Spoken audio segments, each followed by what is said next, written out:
गरीब सास बहू का अंडा कैरेट घर। अलविका, यामिनी बहू, कहाँ हो दोनों? आज नाश्ता नहीं मिलेगा क्या? बच्चों के भी स्कूल जाने का समय हो गया है। लाई माँ जी, ये लीजिए आपका मनपसंद अंडा भुर्जी, और ये लो बच्चों तुम्हारा ऑमलेट, और ये लीजिए आप दोनों के लिए आज मैंने अंडा कड़ी बनाई है। यामिनी बहू, ये सब तूने अकेले बनाया है? अलविका बहू कहाँ है? माँ जी, आज भाभी की तबीयत कुछ ठीक नहीं थी, इसलिए वो कमरे में आराम कर रही हैं। ये आए दिन तो उसकी तबीयत खराब रहती है, और जब जाकर देखो मैडम आराम से कमरे में लेटे लेटे अपना फोन चला रही होती हैं। माँ जी, हो सकता है उनकी तबीयत आज सच में खराब हो, आप उन्हें आराम करने दीजिए, मैं सारे काम कर लूंगी। छोटी बहू होकर भी तूने घर के सारे काम संभाले हैं। कभी कभी तो ऐसा लगता है कि तू घर की बड़ी बहू है। अपनी सास ललिता की ये बात अलविका चुपके से सुन लेती है, जिसके बाद क्या समझती है ये बुढ़िया अपने आप को? जब देखो मेरी छोटी बहू ऐसी है, मेरी छोटी बहू वैसी है, सब तो उसके लिए वही है। इतने गुस्से में क्या बड़बड़ा रही हो? पहले ये बताओ पेपर बने या नहीं? धीरे बोलो, पेपर तो कल शाम ही बनकर तैयार हो गए थे। अब बस अमर और माँ जैसे तैसे करके इस पर साइन कर दें, फिर सारी की सारी प्रॉपर्टी हमारी हो जाएगी। घर ही नहीं बल्कि दुकान और जो मुर्गी का फार्म है वो भी हमारा हो जाएगा। जब से ये यामिनी इस घर में आई है, सबसे पहले इसने तो मेरी जगह ले ली, और उसके बाद उसके बेटे मोनू ने मेरी बेटी चिंकी की जगह। अगर सारी जायदाद अपने नाम नहीं करवाई ना, तो न जाने कब माँ जी अपनी सारी जायदाद अपने पोते के नाम कर दें। अरे भगवान, घबराने की कोई जरूरत नहीं है, मैं हूं ना। अगले दिन होते ही आनंद धोखे से घर के पेपर्स पर अपनी माँ ललिता के साइन करवा लेता है, और उसी के 2 दिन के अंदर ही अपने भाई अमर से भी, जिससे अब सारी प्रॉपर्टी और कारोबार आनंद और अलविका के नाम हो जाते हैं। तुझे शर्म नहीं आई धोखे से सारी प्रॉपर्टी अपने नाम करवाते हुए? अगर तुझे प्रॉपर्टी का इतना ही लालच था तो मुझे बोल देता, मैं सारी प्रॉपर्टी तुझे और तेरी बीवी को दान में दे देती। ये आपने ठीक नहीं किया, हंसते खेलते परिवार को आपने अलग कर दिया। चुप कर, तू बड़ी आई ज्ञान देने वाली। अब जब ये सारी प्रॉपर्टी हमारे नाम हो गई है तो आप लोगों को इस घर में रहने का कोई हक नहीं, और अब आप सब लोग जा सकते हैं। अलविका और आनंद सबको घर से धक्के मार कर निकाल देते हैं। माँ जी, मुझे माफ कर दीजिएगा, मेरी वजह से हुआ है ये सब। अगर मैं ना होती तो आप सब लोगों के सर से कभी भी छत का साया नहीं उठता। बहू, इसमें तेरी कोई गलती नहीं है, गलती तो मेरी परवरिश में ही है, जो मेरा खुद का सगा बेटा अपनी पत्नी की बातों में आकर ऐसा काम कर गया। ये सब बातें हम बाद में करेंगे, पहले हम लोगों को यहाँ से चलना चाहिए। देखिए सूरज कैसे बादलों में छुप गया और चारों तरफ अंधेरा ही अंधेरा हो गया है। मुझे तो डर लग रहा है, तूफान आने वाला है। लेकिन हम लोग जाएंगे कहाँ? लगता है ऐसे मौसम में आसपास तो कोई जगह भी नहीं है। हम लोग फार्म चलते हैं, भैया भाभी को भी नहीं पता चलेगा कि हम लोग वहां पर हैं। जैसे तैसे करके आज की रात हम लोग वहीं गुजार लेंगे।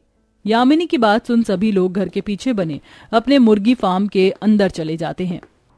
माँ, बहुत ठंड लग रही है। बेटा, ठंड तो हम सभी को लग रही है। इस मुर्गी फार्म के अंदर भी चारों तरफ से ठंडी ठंडी हवाएं आ रही हैं। अपने बेटे को ठंड से कपकपाता देख यामिनी की आंखों में आंसू आ जाते हैं। यामिनी अपनी साड़ी का पल्लू लेकर अपने बेटे को उड़ाकर अपनी गोद में ही सुला लेती है। बहुत ठंड लग रही है, अब तो बिना कंबल रजाई के रहा ही नहीं जा रहा।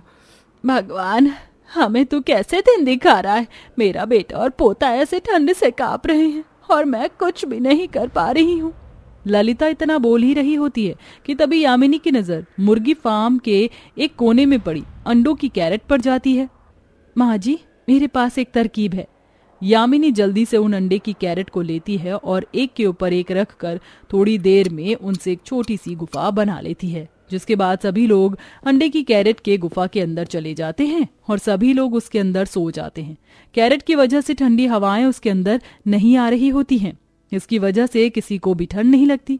ऐसे ही सुबह हो जाती है और सारा परिवार रहने की जगह ढूंढने के लिए सड़कों पर दर दर भटकता है। मेरे पैरों में दर्द हो रहा है, मैं चल चल कर बहुत थक गया हूँ, अब चला नहीं जा रहा है। हम लोग घर कब पहुँचेंगे? आज मुझे और चिंकी को पकड़म पकड़ाई भी खेलनी थी। माँ, चिंकी कहाँ है? बेटा चिंकी अपने घर पर है। हम लोग घर पर क्यों नहीं जा रहे?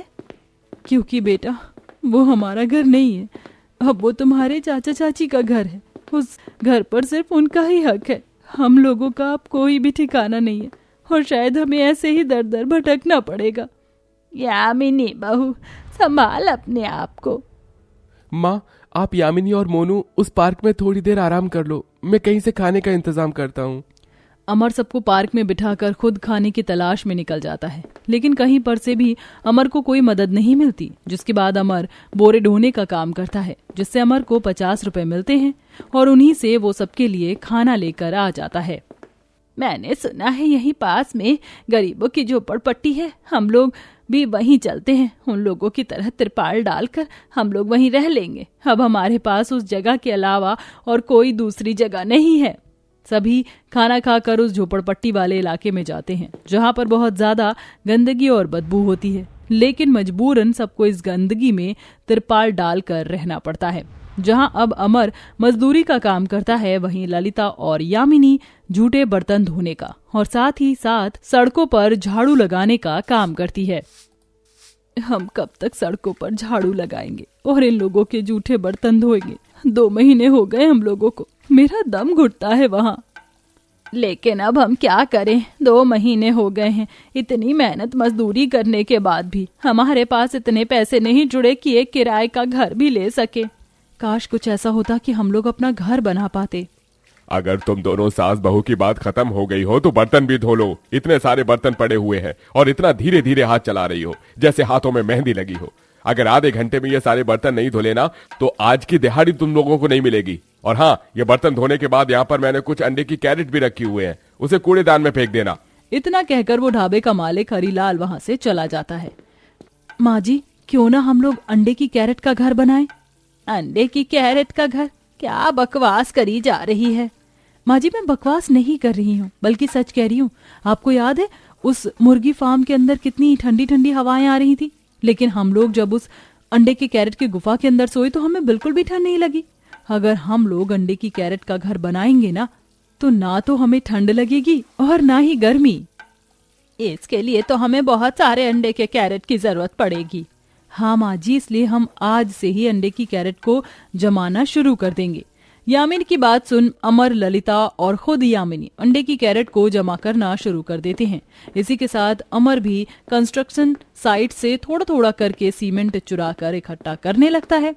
माँ जी, हम एक एक करके इन अंडे की कैरेट पर ये सीमेंट का घोल लगाएंगे और एक के बाद एक इन कैरेट को एक के ऊपर एक रख कर इसे चिपकाते जाएंगे, जिससे यह मजबूती से एक दूसरे से चिपक जाएं और आंधी तूफान में भी हमारा अंडे के कैरेट का घर नहीं टूटेगा। सभी लोग अंडे की कैरेट पर सीमेंट लगाते हैं, घर को बचाना शुरू कर देते हैं। 4 दिनों की लगातार मेहनत से अंडे के कैरेट का घर बनकर तैयार हो जाता है। इसी के साथ यामिनी जंगलों से अलग अलग तरह के फल लाकर उन्हें पीस कर उनके रंग से अपने अंडे के कैरेट के सफेद घर को रंग देती है, जिससे अंडे का कैरेट का घर दिखने में बहुत ही ज्यादा सुंदर होता है। हमारा घर तो बहुत ज्यादा सुंदर लग रहा है, ऐसा घर तो कार्टून्स में होता है। अब तो मैं अपनी सभी दोस्तों को यहाँ लेकर आऊंगा और हम लोग यहाँ पर खूब मस्ती करेंगे। तेरी तरकीब की वजह से आज ये अंडों के कैरेट की छत ही सही, लेकिन हम लोग अपने घर के अंदर हैं। माँ जी, हमने अपने लिए घर तो बना लिया, लेकिन अब हमें और मेहनत करनी होगी। हम अंडे की कैरेट से घर में सजाने के लिए काफी सारी चीजें बना सकते हैं। आजकल लोग इन सभी चीजों का इस्तेमाल करते हैं। आप देखना, अंडे की कैरेट के बनी हुई चीजें लोगों को काफी ज्यादा पसंद आएंगी। अब सभी लोग अंडे की कैरेट से घर में सजाने के लिए तरह तरह की चीजें बनाते हैं और उन्हें जाकर बेचते हैं, जिससे लोगों को वो चीज काफी ज्यादा पसंद आती है, जिससे लोग आसानी से उन चीजों को खरीद भी लेते हैं और दोनों ही सास बहू की बिक्री भी काफी अच्छी होती है और इसी के साथ साथ उनकी हालत भी अब बेहतर होने लगती है।